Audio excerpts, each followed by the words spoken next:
Big boss मराठीच्या 5व्या season मधील प्रत्येक स्पर्धकाने प्रेक्षकांची मनं जिंकली आहेत. पण या घरातील एका खेळाडूला संपूर्ण महाराष्ट्र सुरुवातीपासून विजेता म्हणून पाहतोय. तो स्पर्धक म्हणजे सूरज चव्हाण. टिकटॉक रील्समुळे पूर्वी वादग्रस्त ठरलेला सूरज आता एक सुसंस्कृत खेळाडू म्हणून बिग बॉस मराठीच्या घरात प्रसिद्ध झालाय.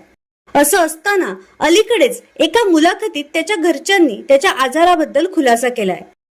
सूरज हा दमा या आजाराने त्रस्त आहे. याबाबत सूरजची बहीण म्हणाली, त्याला दमा हा आजार आहे.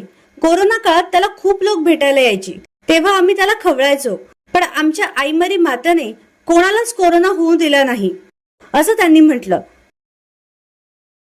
तर तुम्हाला काय वाटतं, सूरज चव्हाण बिग बॉस जिंकेल का? तसेच तुमचा बिग बॉस मराठी मधील आवडता स्पर्धक कोणता हे आम्हाला कमेंट बॉक्स मध्ये नक्की कळवा.